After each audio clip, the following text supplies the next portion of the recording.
जय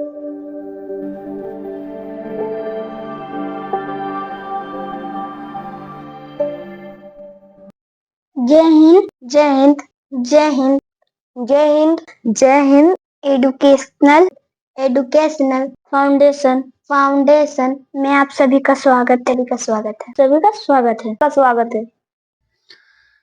educational foundation में आप सभी का स्वागत है। तो 3 चैप्टर कंप्लीट हो गया है। ठीक है, आज chapter number 4 use of A and the का प्रयोग को सीखेंगे। तो वोवेल आपको आता ही होगा, जैसे ए ई आई ओ यू वोवेल कहलाते हैं। एग्जाम्पल में कुछ लेते हैं। यह एक बिल्ली है। ठीक है, दिस इज अ कैट। ठीक है, यह एक बिल्ली है। यहाँ सी आ रहा है, क्या इनमें सी है? नहीं है, तो यहाँ पर ए का प्रयोग लगा है। ठीक है, जहां पर जैसे कि एक बात कहेंगे कि यह बेल है, दिस इज एन ऑक्स। यहाँ ओ आ रहा है, यहाँ भी ओ है, वॉवेल है, इसलिए एन का प्रयोग करेंगे। ये सब तो आप बचपन में सीखे ही होंगे। ठीक है, तो आगे थोड़ी सी मतलब है एग्जाम्पल। मैं एक विद्यार्थी हूँ, आई एम अ स्टूडेंट। मैं एक कलाकार हूँ, I am a an artist. ठीक है, यहाँ भी ए आ रहा है, वोवेल हो रहा है, इसलिए यहाँ एन का प्रयोग किए हैं। वह चोर है, ही इज अ थीफ। यह पानी है, दिस इज वाटर। यह तेल है, दिस इज ऑयल। यह राम है, दिस इज राम।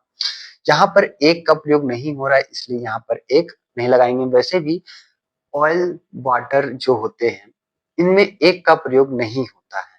ठीक है, क्योंकि ये तरल पदार्थ होते हैं ना, इसलिए एक का प्रयोग करने से सेंटेंस ही गलती बनेगा। इसलिए यहाँ पर हम ए और एन का प्रयोग नहीं करते हैं। तो अभी तो ये एग्जाम्पल हुआ। ठीक है, इसके बाद अभी और इंट्रोडक्शन हमें सीखना है, तो तब तक आप इसको देख लीजिए अच्छे तरीका से। ठीक है, आगे इंट्रोडक्शन और लिख देते हैं हम। कुछ उदाहरण है, कुछ उदाहरणों को देखते हैं कि इन उदाहरणों से स्पष्ट है कि ए एन, ठीक है, ए एन का प्रयोग, ठीक है, ए एन का प्रयोग सिंगुलर काउंटेबल नाउन। अब सिंगुलर काउंटेबल नाउन का मतलब क्या होता है? सिंगुलर काउंटेबल मतलब जिसको हम गिन सकते हैं, जिनकी गणना हम मैथ के तरीके से गिन सकते हैं, उनको काउंटेबल नाउन कहते हैं। तो काउंटेबल नाउन के पहले होगा, ठीक है, काउंटेबल नाउन का मतलब क्या हो गया, आप जान चुके हैं कि जिनको हम गिन सकते हैं उनको काउंटेबल कहेंगे। वहां पर ए एन का प्रयोग होगा। ठीक है, नाउन के पहले होगा। ठीक है, इस बात को ध्यान देखना है। ठीक है, एक होता है प्लूरल नाउन और एक होता है अनकाउंटेबल नाउन। ठीक है, अनकाउंटेबल जिसे हम गिन नहीं सकते हैं, ठीक है, जिसे हम में गिना नहीं जा सकता है, उसे अनकाउंटेबल नाउन या प्रॉपर नाउन के पहले ए एन का प्रयोग नहीं होता है। जैसे में देखेंगे कि देखिए यहाँ यह एक क्या है, बिल्ली है। क्या है, एक बिल्ली है। ठीक है, तो यहाँ पर ये काउंटेबल है क्योंकि हम इसे गिन सकते हैं, इसलिए यहाँ पर ए का प्रयोग लगाना जरूरी है। जैसा कि यहाँ लिखा हुआ है काउंटेबल के पहले होगा, काउंटेबल यानी कि सिंगुलर काउंटेबल नाउन के पहले होगा। ठीक है, जहां पर हम गिन सकते हैं वहां पर ए का प्रयोग किए। क्या पानी है, तो क्या हम पानी को उंगलियों पर गिन सकते हैं या पानी को कहीं गिन सकते हैं? नहीं गिन सकते हैं ना, इसलिए यहाँ पर ए एन का प्रयोग नहीं किया गया है। तो इस बात को आपको ध्यान में रखना है कि ये चीज किस जगह पर काउंटेबल नाउन आ रहा है और किस जगह पर अनकाउंटेबल नाउन है। एक और बात कहेंगे कि ये कोई स्क्रीन नहीं है, ये व्हाइट बोर्ड है। कभी कभी लिखते समय या किसी सेंटेंस का ट्रांसलेशन करते समय मेरे से कभी कभी गलती हो जाती है, तो शायद आप इस बात को समझेंगे कि शायद लिखने में कोई गलती हो गई होगी। ठीक है, तो ये तो कोई टीवी स्क्रीन है भी नहीं, इसमें तो मुझे लिखना पड़ता है, तो आप समझेंगे इस बात को कि हो सकता है लिखने में मेरे से कोई गलती हो जाती है। तो आप अच्छे तरीका से इसको आप देख लीजिए और आगे एक्सरसाइज नंबर 20 है।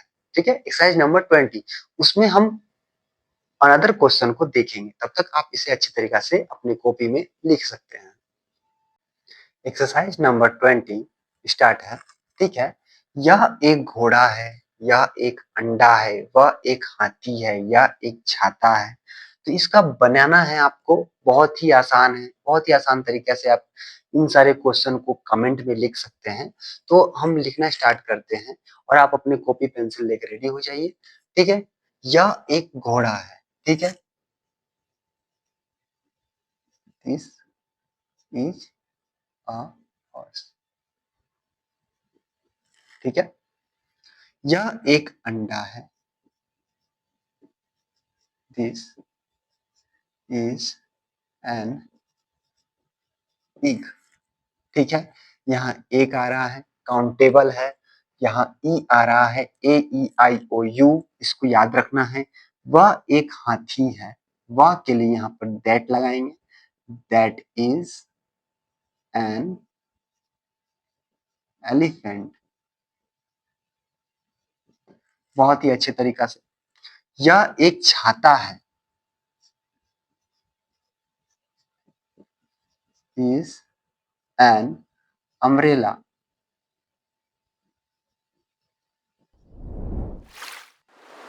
अम्ब्रेला, अम्ब्रेला मीन्स छाता। वह एक गधा है। वह एक क्या है? गधा है। तो लिखेंगे दैट इज अ डोंकी। ठीक है, मैं एक भारतीय हूं। I am a an Indian. ठीक है, क्योंकि आई आ रहा है। ठीक है, तुम एक अंग्रेज हो। क्या हो? अंग्रेज हो। You are an English man. English man. ठीक है, अंग्रेज का इंग्लिश मैन।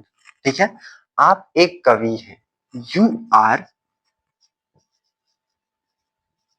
अ पोएट। ठीक है, आप एक संपादक हैं। An editor. ठीक है, वे एक ऑफिसर हैं। They are a an officer. ठीक है, यहाँ पर सी है। ठीक है, ऑफिसर। यह एक नारंगी है। This is N orange. यहाँ लिखा है वह एक उल्लू है। वह that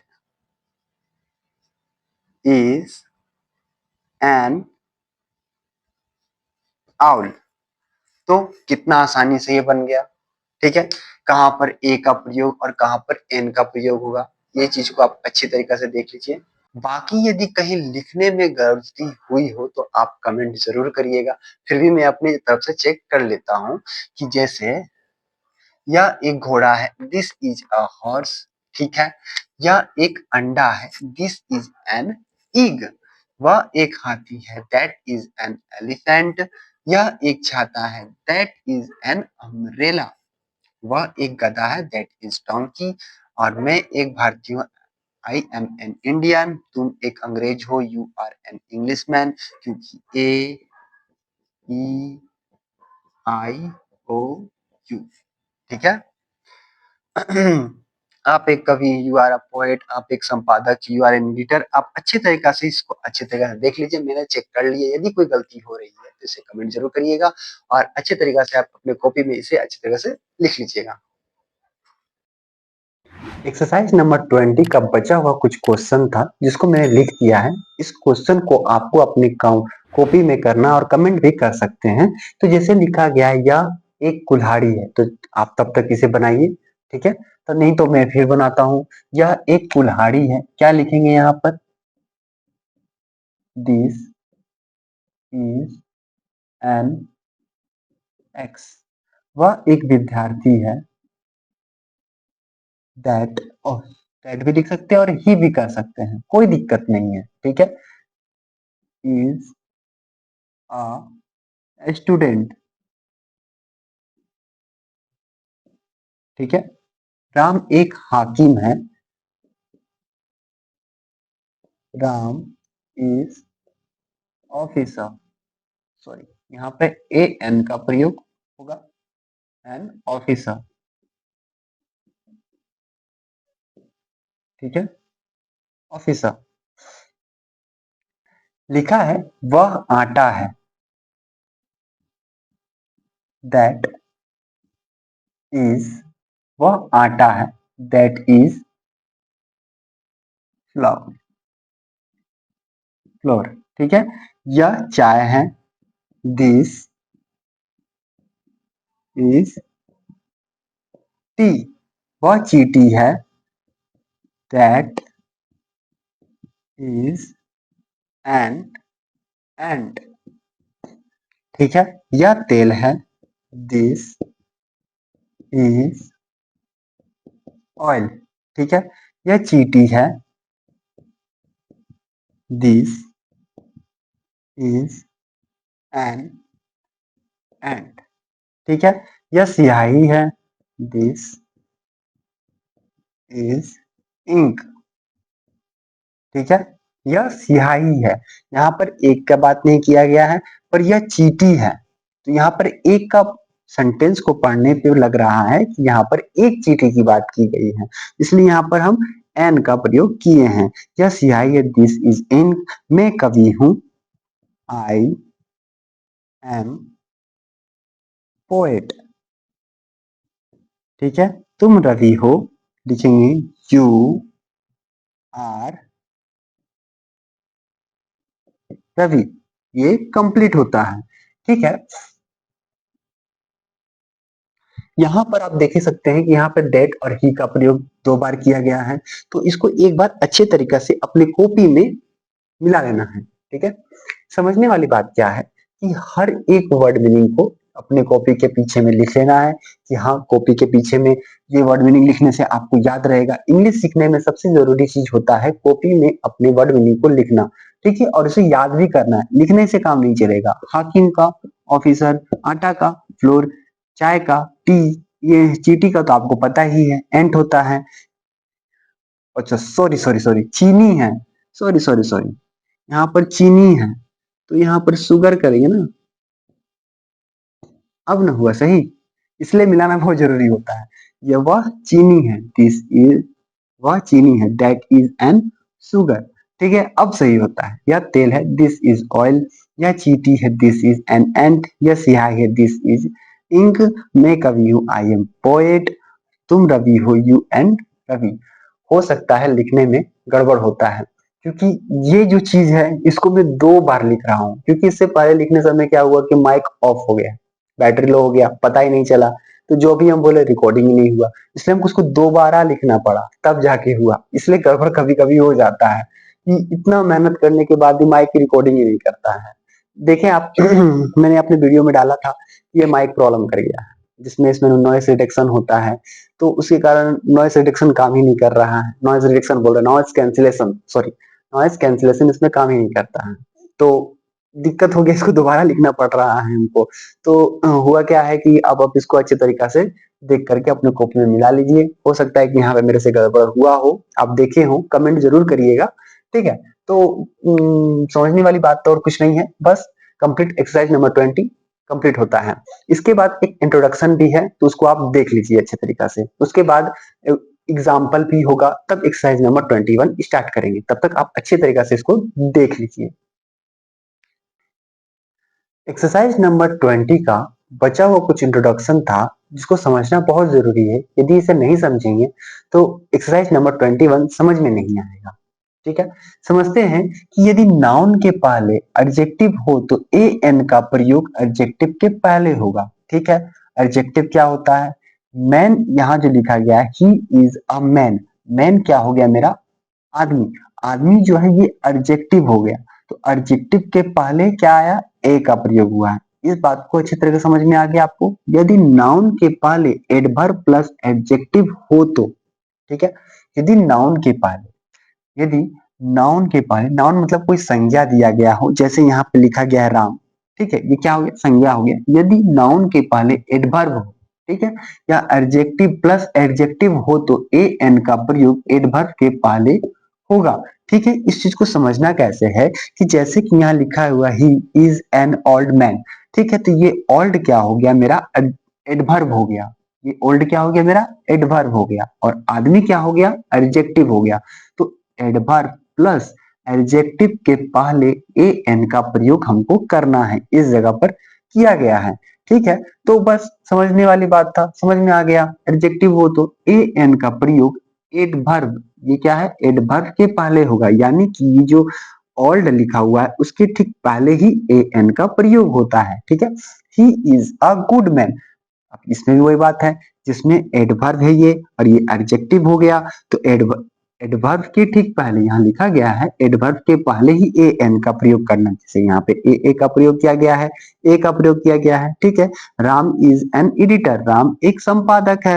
Ram is a good editor, Ram एक अच्छा संपादक है। Ram is an honest editor, Ram एक ईमानदार संपादक है। बस बहुत अच्छा तरीका से समझ में आ गया। तो एक्सरसाइज नंबर 20 यहीं पे खत्म होता है। तो आप अपने कॉपी में अच्छे तरीका से इसको लिख लीजिए सुंदर राइटिंग से, जिससे आपको दोबारा इसे पढ़ने की जरूरत ना पड़े और यूट्यूब पर इसके लिए आना दोबारा ना पड़े। इसलिए अच्छे तरीका से एक कॉपी में लिख लीजिए इसे।